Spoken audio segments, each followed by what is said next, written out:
सूत्र है, बौद्धों ने भी इसको स्वीकार किया है।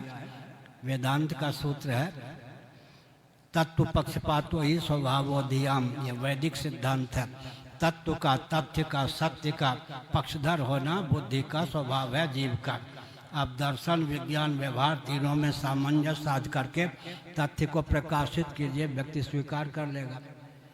एक शरणानंद जी थे, प्रज्ञा चक्ष वृंदावन में, मानव सेवा संघ के संस्थापक।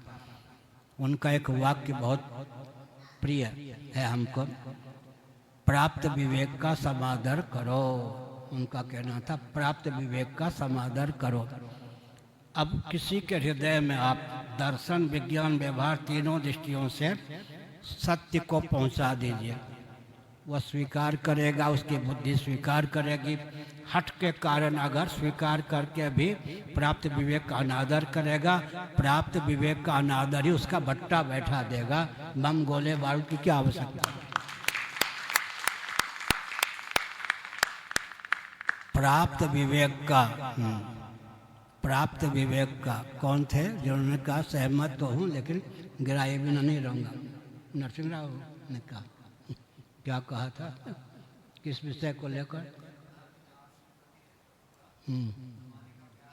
हाँ, नरसिंहराव ने कहलवाया, रामालय तट पर जिन संतों ने हस्ताक्षर किया, मैं मानता हूं कि मेरी गुलामी उन्होंने पाली।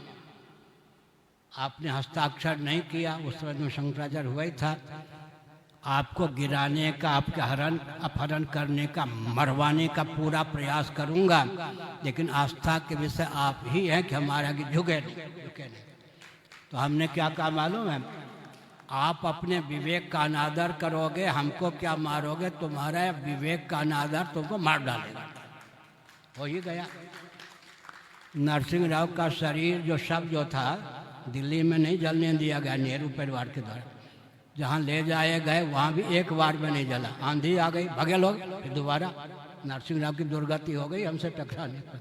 लेकिन उन्होंने कहा था आपके अपहरण करने का, मरवाने का पूरा प्रयास करूंगा, लेकिन मेरे कहने पर जिन्होंने, जिन संतों ने, व्यक्तियों ने, महान भावों ने रामालय पर हस्ताक्षर कर दिया, उन्होंने मेरी गुलामी पाली। आप मेरे गुलाम नहीं हुए, इसलिए हृदय से नतमस्तक हूँ, लेकिन आपको नीचा दिखाने का भरसक प्रयास करूंगा।